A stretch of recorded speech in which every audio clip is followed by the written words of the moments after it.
खुदा की हजूरी में आए, खुदा की ब्लेसिंग्स को हम जो है वो कबूल कर सके। मैं चाहूँगा मर्दों में से एक भाई जो है वो मदद करें बच्चों को और बड़ों को किताबों में बिठाने के लिए। यहाँ पे गंजकीला और थोड़ी सी रहनुमाई करें, और कोई बहन जो है वो आंटी भी है, आप भी। मुकद्दसीन जब रोजे में ठहरते हैं तो ये आम बात नहीं है, अपने आप को आम ना समझें। और आज रोजे के इस दूसरे इतवार के मौका पर और बिलखुसूस आज जबकि पाकी शाह की अदायगी भी करेंगे, हम बड़े अकीदत और ईमान के साथ करेंगे। मेरे जो मैं आज जिस मजमून की तरफ आपको लेकर जाना चाहूँगा वो मजमून है आजमाया हुआ ईमान। हो सकता है आपकी उम्र 55 साल हो, और यह भी मुमकिन है कि आपकी उम्र 9 साल है। यह भी मुमकिन है कि आप जिंदगी के उम्र के किसी हिस्से में भी पहुंच चुके हैं, लेकिन यहाँ पे जिस बात का आज हम एनालिसिस करेंगे, जिस बात को आज हम सीखने की कोशिश करेंगे, वो है हमारा आजमाया हुआ ईमान। क्योंकि ज़बूर नवीस खुदा का बंदा मुकद्दस दाऊद फरमाते हैं 37वें ज़बूर में, आजमा कर देखो खुदा कैसा मेहरबान है। क्या उसने फरमाया? आजमा कर देखो खुदा कैसा मेहरबान है। मेरे जो हम खुदा की जात के बारे में तो बहुत कुछ अपने दिलों में इरादा करते हैं और कहते हैं, लेकिन क्या हमने कभी अपने ईमान को भी आजमाया है, अपने ईमान को भी चेक किया है कि हमारा ईमान किस कदर खुदा पर मजबूत है? आज इन बातों पर हम तवज्जो करेंगे, और मैं थोड़ी देर के लिए चाहूंगा कि हमारा फोकस इसी बात पर रहे कि हम अपने ईमान को कैसे चेक कर सकते हैं। यूं तो पूरी दुनिया के अंदर हर शख्स ईमान रखता है, और ये ईमान उसका मजहब, उसका दीन, उसकी दीनी किताब उसे याद दिलाती है कि वो किस तरह का ईमान रखे। कभी कभार शक किया जाता है कि जो खुदा पर ईमान नहीं रखते वो खुदा पर ईमान रखने वालों से ज्यादा मजबूत ईमान रखते हैं। उसका सबब यह है कि वो मानते नहीं, इस बात को कबूल ही नहीं करते कि खुदा दुनिया में मौजूद है। लेकिन कुल कायनात की तख्लीक और खुदा की कुदरती चीजें ये जाहिर करती हैं कि खुदा दुनिया में मौजूद है। हम अपने ईमान को आजमाएं, क्या दहरिए का ईमान ज्यादा मजबूत है या फिर एक ईमानदार का ईमान ज्यादा मजबूत है? अगर मसीही ईमान की बात करें तो मुकद्दस पतरस पहले खत के पहले बाब की 6 और 7वीं आयत में मसीही आजमाए हुए ईमान की बात करता है, और ऐसे ईमान की बात करता है जो नजर नहीं आता लेकिन फिर भी मौजूद है। मैं खुदा के कलाम में से ईमान के ताल्लुक से इब्रानियों उसका 11वां बाब आपके सामने एक मिसाल के तौर पर रखना चाहता हूं। इब्रानियों उसका 11वां बाब, जब इस पूरे चैप्टर को पढ़ते हैं तो ये नहायत ही हमारे लिए मौतबर बन जाता है। ईमान की पहचान हमें बख्श देता है, ईमान की ताज़गी अता करने के लिए हमारे लिए ये काफी है।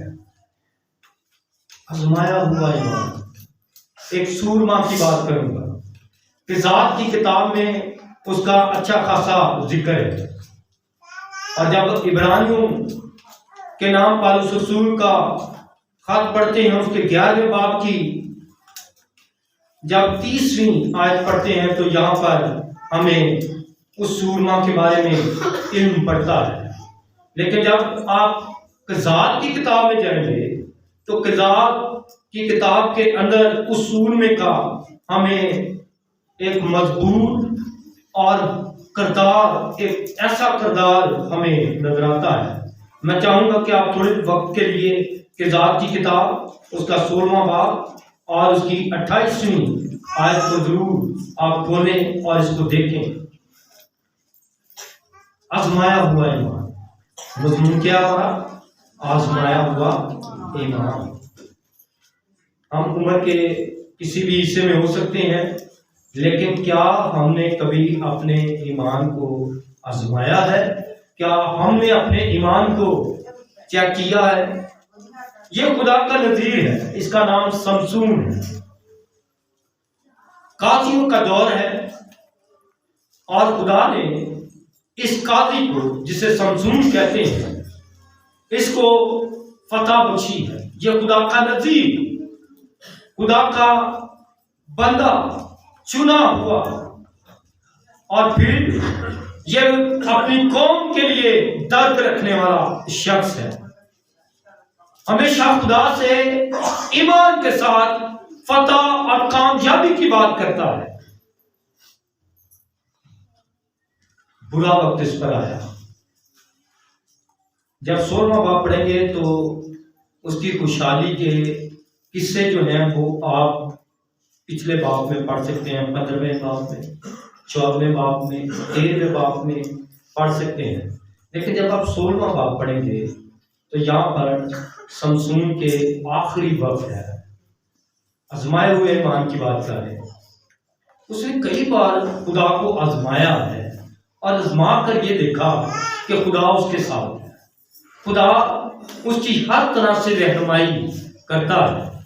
जब फिलिस्तीनियों ने उसे गिरफ्तार कर लिया, पकड़ लिया और ऐसा माहौल बन गया, नहायत ही शादमान थे, नहायत ही खुश थे कि हमने इस्राएली समसून को पकड़ लिया है, और अपने देवता के सामने कुर्बानियां चढ़ाने लगे, अपने देवता की सामने शादियाने बजाने लगे और नारे लगा रहे थे कि हमारे दाजून देवता ने हमें फतह बख्श दी है। क्योंकि समसून ऐसा शख्स था जो पेश ही नहीं जाने देता था। वो फिलिस्तीनियों को हर लम्हा, हर मौके पर हराना और उनको शिकस्त देने के लिए डटा रहता था। क्यों? वो जानता था कि उसके अंदर जो ईमान है वो आम ईमान नहीं है। उसके अंदर जो ईमान उसकी उम्र के साथ बढ़ता चला जा रहा है, ये ईमान सादा ईमान नहीं है, बल्कि ये खुदा की तरफ से दिया गया उसके लिए नेमत और खुदा की तरफ से दिया हुआ ऐसा खूबसूरत गिफ्ट है जिसे वो संभाल कर रखना चाहता है। जब ये अपने देवता की तारीफ कर रहे थे, उसी लम्हा समसून को चांद सिपाही गार्ड्स ने उसे बाजुओं से पकड़ा और उसे उस महल में ले आए जहां पर ये जश्न चल रहा था, जहां पर देवता की इबादत चल रही थी। लोग बड़ा खुश हो रहे थे कि समसून पकड़ा जा चुका है। अब बहुत सारे लोगों की घबराहट कम हो चुकी थी, उसका नाम लेने से लोग डरते थे। गार्ड्स को, जो सिपाही थे, जो शख्स उसे बाजुओं से पकड़े हुए थे, समसून ने उनसे कहा, मुझे वहां बांधना जहां पर ये इमारत सतूनों के साथ कायम है, मजबूत खड़ी है। उन नौजवानों ने समसून को पिलर्स के साथ बांध दिया, और जब बांध दिया तो अब चूंकि समसून ताकत में कमजोर है, उसने दुआ की, और दुआ क्या थी वो मैं आपके लिए पढ़ना चाहता हूं। किताब उसका 16वां बाब और उसकी 28वीं है। तब समसून ने खुदा से फरियाद की और कहा, मालिक खुदा, मैं तेरी मिन्नत करता हूं कि मुझे याद कर, और मैं तेरी मिन्नत करता हूँ, आए खुदा फकत इस दफा और तू मुझे जोर बख्श, ताकि मैं यकबारगी फिलिस्तीनियों से अपनी दोनों आंखों का बदला लूं।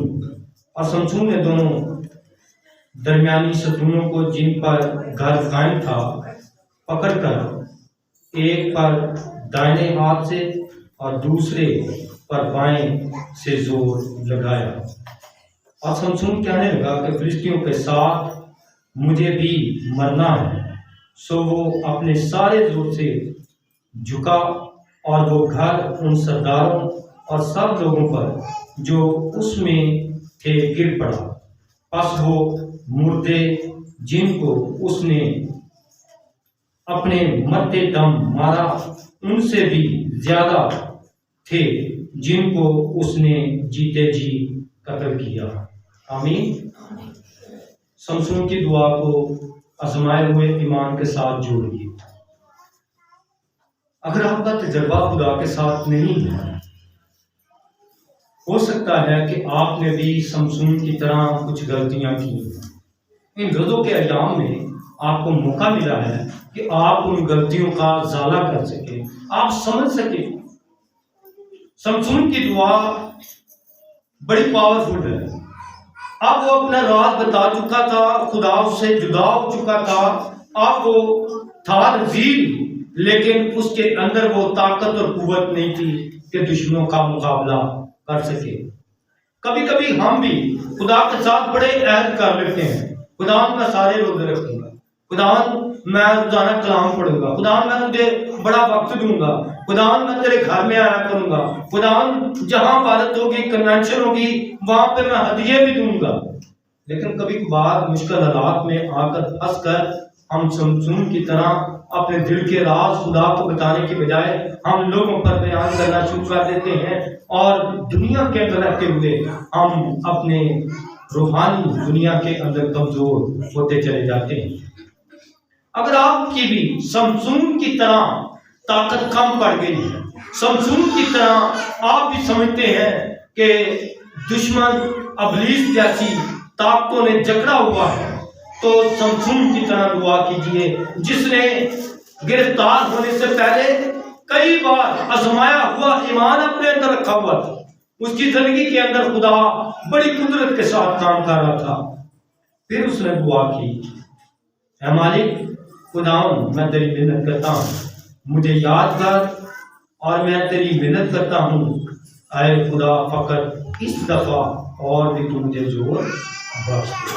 अगर आप रूहानी तौर पर अपने आप को कमजोर समझते हैं, तो ये दुआ आपकी मदद कर सकती है कि आप खुदावन से रूहानी कुव्वत और जोर मांगे, खुदावन से बख्शिश मांगे, खुदावन से फजल मांगे कि खुदावन शमशून की तरह आपको जोर बख्शे, और हर वो बात जो आपको गुनाह पर आमादा करती है, हर वो अमल जो आपको खुदा से दूर लेकर जाता है, उस मजबूत सतूनों की तरह आप जोर लगाना शुरू कर दें। जो आदतें रोजों के दौरान आप दूर नहीं कर पा रहे, रोजों के दौरान आप जिस गुनाह से खुदा के सामने तौबा करना चाहते हैं, माफी मांगना चाहते हैं, अगर नहीं मांग पा रहे, तो खुदा से शमशून की तरह दुआ कीजिए कि मुझे इस दफा और भी ज्यादा जोर दे, ताकि उस गुनाह जैसे सतून को, उस बड़ी बिल्डिंग को जो मेरे लिए गुनाह बना हुआ है, उसे मैं हटा सकूं, गिरा सकूं। दूसरा आजमाया हुआ ईमान की मिसाल आपके सामने रखना चाहता हूं। लूका की अंजील उसका 15वां बाब। यहाँ पर एक ऐसा नौजवान है, आजकल हम इस बात पर भी देखते हैं कि बहुत सारे खानदानों में भी ये मसला चल पड़ा है। लूका की अंजील उसका 15वां बाब जब हम पढ़ते हैं तो यहाँ पर हमें इन बातों का पता चलता है। ये भी आजमाए हुए ईमान की एक ऐसी हालत है। जिसे अपने बाप की मोहब्बत का एहसास बड़ी देर बाद हुआ। हमारा आसमानी बाप है, हमसे बहुत प्यार करता है। आप इस बात पर ईमान रखते हैं कि आसमानी खुदा आपसे बहुत मोहब्बत करता है? तो ये वाकया आप जरूर घर जाकर पढ़ें, ये तमसील जरूर पढ़ें। लूका 15वां बाब और उसकी 11वीं आयत से। एक शख्स के दो बेटे हैं, एक बड़ा बेटा है, एक छोटा बेटा है। जो छोटा बेटा है उसकी कंपनी सोबत एक मुख्तलिफ लोगों के साथ है। जो बड़ा बेटा है उसकी तवज्जो ज्यादातर खेतों में काम करना है, वालिदैन की हेल्प करना है, वालिदैन के साथ रजू करना है, वालिदैन की मोहब्बत का एहसास अपने अंदर रखना है। छोटा बेटा गुमराह हो चुका है। गुमराही के आलम में वो वालिदैन की मोहब्बत का ईमान भूल चुका है, और जब वो ईमान भूल चुका है, एक दिन वो अपनी वालिदा से और अपने वालिद से कहता है कि जो कुछ मेरे हिस्से में आता है वो मुझे दिया जाए। और इस पर काफी बहस होती है, काफी नाराजगी होती है, बड़ा तकरार होता है, झगड़े का माहौल है, और यूं लगता है अब ये खुशियों का घर नहीं बल्कि मैदान जंग। बाप ने ये फैसला किया कि वो छोटे बेटे का जो हिस्सा बनता है उसे दे दे। वो छोटा बेटा वो अपना माल मता लेकर इतनी नफरत का इजहार करता है, सब कुछ जमा करने के बाद बांध लेता है और ये फैसला करता है कि अब वो यहाँ से दूर दराज मुल्क में चला जाएगा, जहां पर उसके दोस्त, जहां पर उसके रिश्तेदार, जहां पर उसका कोई जान पहचान वाला मौजूद ना हो। जो मेरे वालिद को ये खबर दे कि वो तो बड़ी ऐश कर रहा है, वो तो ये काम कर रहा है, पीछे रिपोर्ट भी ना जा सके, दूर चला गया। और जब दूर चला गया तो उस मुल्क में काल पड़ गया। एक वक्त आया, रुपया खत्म हो गया, सारा बादचन्नी में, ऐशो इशरत में उसने अपना रुपया गंवा लिया। काल पड़ने पर उसके जो साथी थे वो भी उसे छोड़कर चले गए। जहां पर वो रह रहा था वो भी उसे छोड़ दिया और वो अब तन्हा हो गया। खुदा के कलाम में लिखा है, यीशु मसीह ने इस कहानी को मजीद इलाबोरेट करते हुए और जरा एक्सप्लेनेशन के साथ बयान किया कि जब काल पड़ गया तो वो किसी एक बशिंदे के पास चला गया, तो बशिंदे ने भी उसकी मदद के लिए कुछ ना किया, बल्कि उसे एक जिम्मेदारी दी कि उसके सूर जो है उनकी देखभाल करे, और जो कुछ सूअर खाते हैं वो अब खाकर अपना पेट भर ले। ये मुख्तसर तौर पर मैंने कहानी बयान की। आए 17 आयत को देखें जरा, बड़ी स्पेशल है। हो सकता है हम भी ऐसी हालत में से गुजरे हो। 17 आयत में लिखा है खुदा के कलाम में, जब हम 17 आयत को पढ़ते हैं, फिर उसने होश में आकर कहा, मेरे बाप के बहुत से मजदूरों को अफराद से रोटी मिलती और मैं यहाँ भूखा मर रहा हूं। होश में आकर, इससे पहले वो मदहोश था, दौलत का नशा था, उसे अपनी मर्जी की, अपनी आजादी की जिंदगी जीने का शौक था, और उस शौक ने उसके ऊपर नशा किया हुआ था। जब होश में आया तो उसने ये सोचा कि मेरे बाप के घर में बहुत से मजदूरों को अच्छा खाना मिलता है और यहाँ मैं भूखा मर रहा हूं। उसका कन्फेस देखें, उसका रिपेंटेंट देखें कि वो क्या करता है। जब आप 19वीं आयत को पढ़ते हैं तो यहां पर लिखा है, उसने अपने दिल में कसद कर लिया। 18वीं और 19वीं आयत में उसने इकरार किया कि अब मैं उठकर बाप के पास जाऊंगा और उससे कहूंगा कि अब मैं इस लायक नहीं रहा कि तेरा बेटा कहलाऊं। मेरे जो आजमाया हुआ ईमान, हो सकता है हमारी भी खोए हुए बेटे की तरह, मुसरत बेटे की तरह ही जिंदगी हो। हमने अपने हकीकी बाप को जो आसमान पर है बहुत कुछ उससे छीना है, बहुत कुछ उससे मांगा है, उसने दिया है।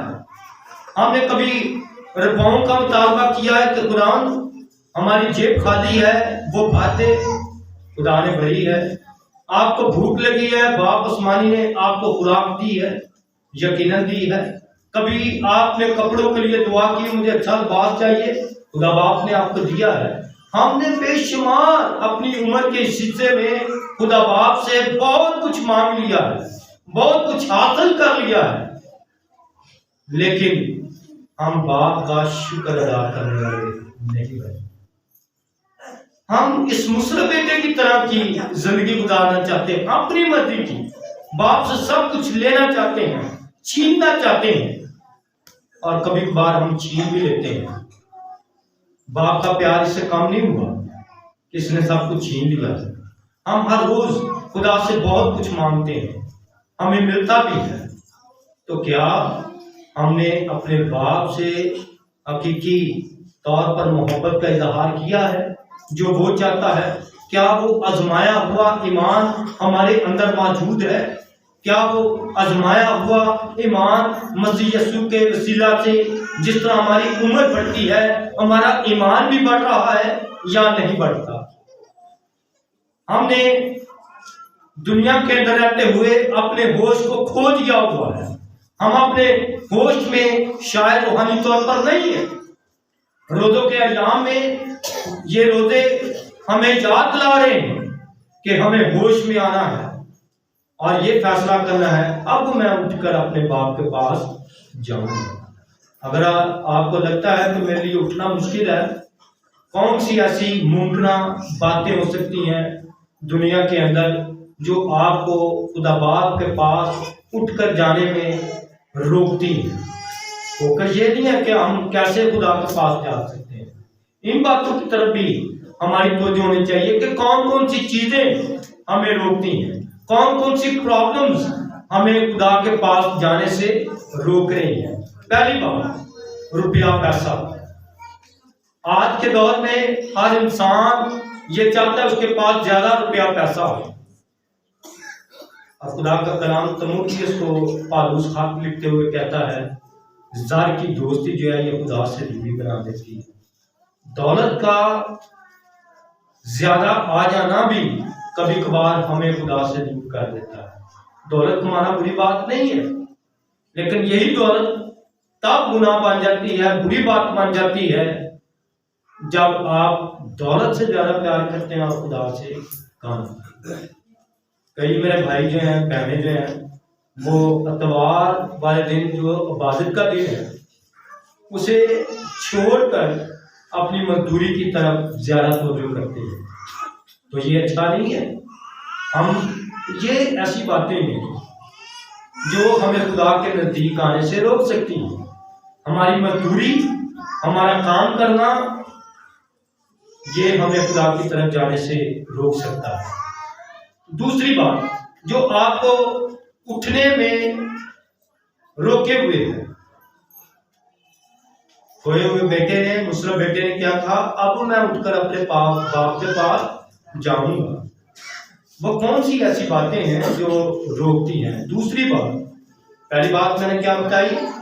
आपका रुपया पैसा आपको खुदा के पास आने से रोकता है। कभी कभी हम ये भी सोचते हैं कि अब मुझे क्या जरूरत है, मेरे पास तो बहुत पैसा है, हर जरूरत खुदा का दिया हुआ बहुत कुछ है, अब खुदा की शुक्रगुजारी करने की मुझे जरूरत नहीं है।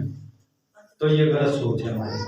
हमें हर वक्त खुदा की शुक्रगुजारी करना है। दूसरी बात, आपके दोस्त आपको रोक सकते हैं। ऐसे दोस्त जो खुद भी इबादत पे नहीं जाते और आपको भी जाने से रोकेंगे। क्या कहेंगे? ठहर जाओ, अगले संडे चले जाना। लेकिन इस संडे जो हमारे साथ प्रोग्राम तूने बनाया उसे कामयाब करना। वो सारे दोस्त, बेवफा दोस्त जो हैं, वो रोक सकते हैं। कंपनी, रफाकत, सोबत जो है वो ऐसे लोगों के साथ रखें जो रूहानी हैं, जो खुदा के कलाम के मुताबिक अपनी ज़िंदगी को गुजारते हैं। अगर उनकी ज़िंदगियाँ खुदा के कलाम के मुताबिक नहीं, तो फिर खुदा के कलाम में से रहनुमाई जरूर आ सकती है। तीसरी बात जो आपको खुदा के दूर आने से रोकती है, उठने में आपको नाकाम बना देती है, क्योंकि मुसरफ बेटे ने क्या कहा, खोए हुए बेटे ने, अब मैं उठकर क्या करूंगा, बाप के पास जाऊंगा। तो वो कौन सी रुकावट हो सकती है? तीसरी बात, एक तो मैंने ये बताया कि आपका रुपया पैसा है, दूसरी बात दोस्तों की रफाकत है जो आपको उठने में फेल कर सकती है, तीसरी बात जो याद रखने वाली है वो है आपकी भूख। रोजा ये सिखाता है कि हमने भूख में रहकर भी खुदा हमसे प्यार करना है, खाने पीने वाली चीजों से कम प्यार करना है। खाना हमें जरूर खाना है सेहत के लिए, अपनी लाइफ के लिए। भूखा रहना भी आपको ईमान से गुमराह कर सकता है, और कई बार ऐसी मिसालें हमें मिलती हैं दुनिया के अंदर, उसे भूख ने, उसकी गुर्बत ने मसीह से उसको दूर कर दिया। मसीह को जान ही नहीं पाए। हमारा मसीह तो वो है जो 5,000 लोगों को खाना खिलाता है। हमारा मसीह तो वो है जो परवरदिगारी करता है, वो नेकोबाद दोनों पर अपना सूरज खुदा बाप चमकाता है। ये सारी ऐसी बातें हैं जो जाहिर करती हैं। तो मेरे दोस्तों, आप देखें कि कौन सी ऐसी बात है जो खुदा के पास जाने से आपको रोकती है। उन चीज़ों को इन रोज़ों के अय्याम में दूर करने के लिए रोज़ा रखें और खुदा से कहें कि खुदा मुझे बरकत दे, शिफा दे, तंदुरुस्ती दे। एक और चीज़ आजमाए हुए ईमान के बारे में, तीसरी और आखिरी बात जो मैं आपके सामने रखना चाहता हूँ वो है अच्छाई। रोज़ों के अय्याम में हमें अच्छे काम करने हैं, जिसको बाइबल मुकद्दस में अहद जदीद में नेक काम कहा गया है, अच्छे काम कहा गया है। हमें वो अच्छे काम जो है वो करने हैं। अच्छे काम क्या है, उसकी पहली मिसाल जो है वो आपको देना चाहता हूँ। इबादत करना अच्छा काम है, लेकिन इससे ज्यादा अच्छा ये है कि आप दूसरों को भी अपने साथ लेकर, कैसे पता चलता है? इंद्रियास खुदाम यीशु मसीह का शागिर्द है। ये खुदाम यीशु मसीह के साथ इस खिदमत में ज्यादा मजबूत था। वो बहुत सारे लोगों को मसीह के पास खींच कर लेकर आता था, उनको तैयार करता था, उनको मायल करता था, कायल करता था कि आप आओ खुदावंद यीशु मसीह की बातों को सुनो। मेरे दोस्तों, नेक काम ये है कि जब आप दुआ करते हैं फकत अपने लिए ना दुआ करें। अगर आप किसी की बुराई के बारे में जानते हैं तो उसकी बुराई के लिए दुआ करें कि खुदावंद उसकी बुराई उसमें से जाती रहे, ताकि उसमें अच्छाई आ जाए। खुदावंद मुझे तू अच्छाई दे रहा है तो मेरे साथ जो पार्टनर है उसे भी अच्छाई दे।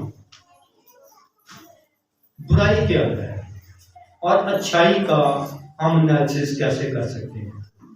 आदम और हवा की तो आपने कई बार वाक्य को सुना है, लेकिन कभी बार हम कुछ ऐसे वाक्यात की तरफ भी गौर करते हैं जिनको हम हमेशा पढ़कर सीखने की कोशिश करते हैं।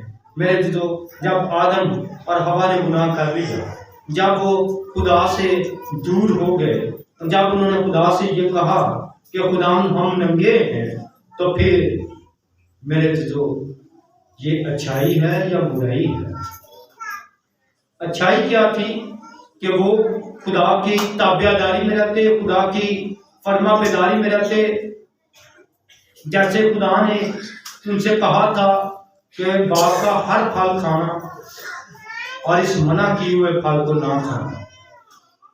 जब उन्होंने फल खा लिया, खैर हम ये देखते हैं कि जब उन्होंने फल खा लिया तो फिर उनकी आंखें, खुदा का कलाम बयान करता है, खुल गई।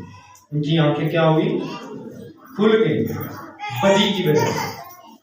पहले उनकी आंखें खुली हुई थी अच्छाई के लिए। फिर उनकी आंखें कैसे खुल गई? बदी के लिए।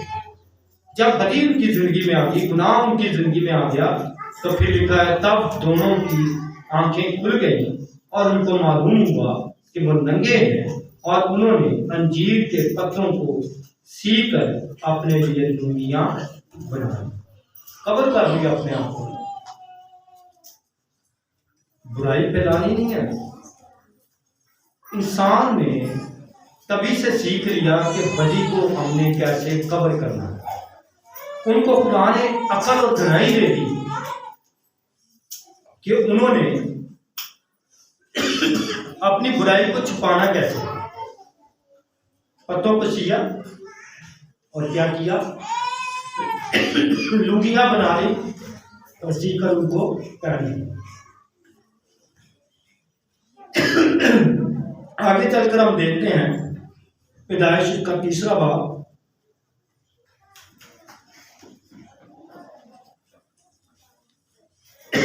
और उसकी 20वीं आयत को देखें। यहाँ पर लिखा है,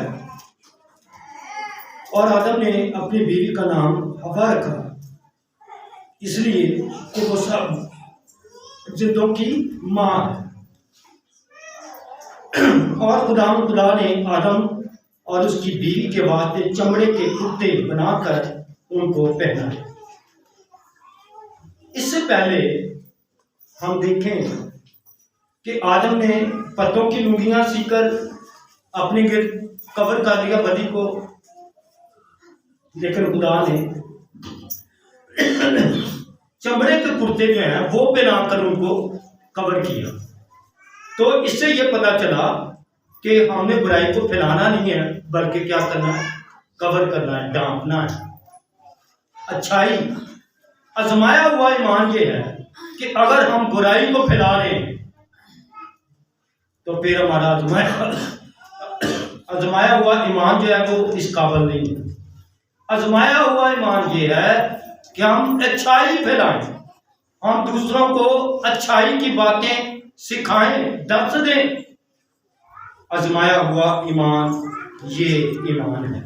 मेरे जो आए हम खुदा के कलाम की तरफ तवज्जो करते हुए अपने आप को चेक करें और इस आयत पर गौर कर सकें जो पतरस के खत के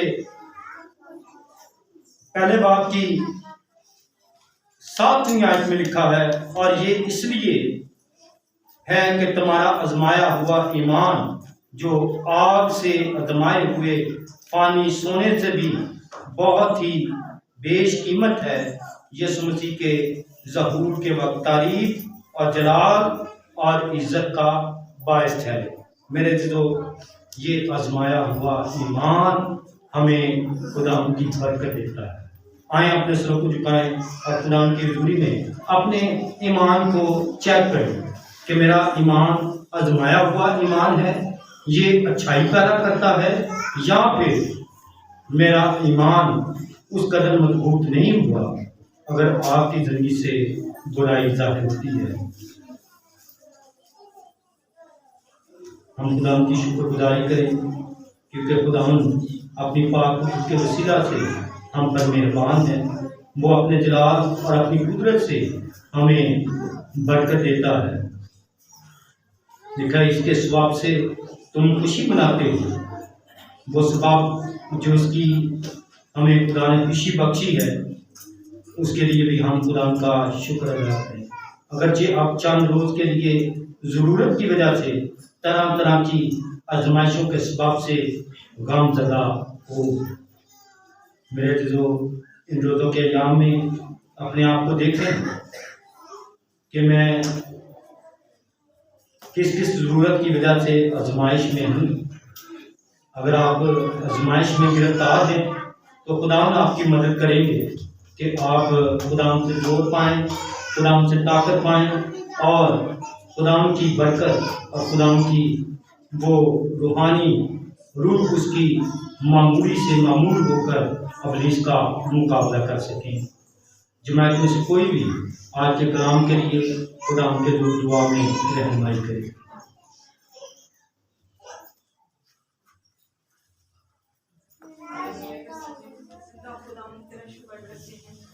तारीफ करते हैं